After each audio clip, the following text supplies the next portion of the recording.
చాలా తప్పన్నా అన్న మీరు ఇంకోటి తప్పుగా ప్రమోట్ చేయకండి అన్న మూవీని అయితే దయచేసి నాకు చాలా తెలుసు నేను చాలా మంది నేను చాలా ఫాలో అవుతాను ఫస్ట్ హాఫ్ అంతా చాలా చాలా చాలా తప్పుగా చేసి ఇక్కడ కన్నప్ప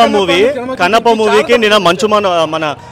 విష్ణు గారు కూడా ఒక ప్రెస్ నోట్ పెట్టి 2 days నుంచి ఒకటి చెప్పారు లీగల్ నోటీస్ పంపించారు చాలా వరకు సోషల్ మీడియాలో ఎవరైనా ట్రోల్స్ చేస్తే మాత్రం ఖచ్చితంగా వాళ్ళ మీద యాక్షన్ తీస్తున్నాను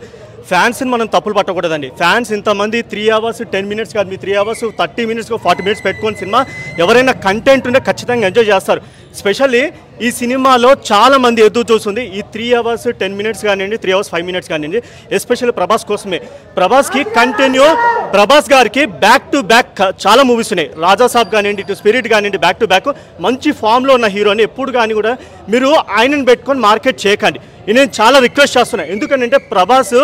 లేట్గా వచ్చిన లేటెస్ట్గా ఒక ఆయన ఇమేజ్తో మార్కెట్లో చాలా బిజినెస్ చాలా ఓవర్సీస్ కానీ తెలుగు స్టేట్స్ కానీ చాలా బిజినెస్ అవుతుంది కానీ ఇక్కడ వచ్చేసరికి విష్ణు యాక్టింగ్ పర్ఫార్మెన్స్ చాలా తక్కువగా ఉందండి నిజంగా మీరు అంటే చెప్తున్నాను దయచేసి ఆయన మీద కోపమేం కాదు plus especially first half only Akshay Kumar లేదండి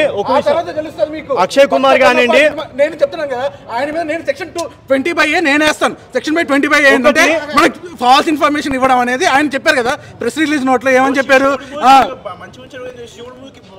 శివుడు మూవీకి ఫస్ట్ హాఫ్ అంతా ఏం చెప్పు ఫస్ట్ హాఫ్ అంతా శివుడి గురించి మీరు ఏం చూపించారు చెప్పండి సినిమాలో ఫస్ట్ హాఫ్ అంతా చెప్పండి ఒకసారి సినిమా చూసావు కదా నువ్వు కూడా ఫస్ట్ హాఫ్ అంతా ఏం చెప్పు విష్ణు ఫ్యాన్ గురించి కాదు నేను కూడా విష్ణు ఫ్యాన్ గారు కాదు యాంటీ ఫ్యాన్ కాదు నేను ప్రభాస్ గారి ఫ్యాన్ గానే వచ్చాను భక్త కన్నప్ప సినిమా నేను నిన్న చూసి వచ్చాను మళ్ళీ ఎందుకంటే నాకు ఆబ్వియస్గా కంపేర్ చేసుకున్నాను అన్న నువ్వు ఇంకొక సినిమా ప్రభాస్ గారు కాదని చెప్పి వాళ్ళ నాన్నగారు వాళ్ళ పెద్దనాన్నగారు నీకు ఇచ్చారు రైట్స్ అన్నప్పుడు అది నీ హక్కు నీ డ్రీమ్ ప్రాజెక్ట్ అన్నప్పుడు నువ్వు నీ హక్కు అది అలాంటిది నువ్వు ఇష్టం వచ్చినట్టు నువ్వు ఫస్ట్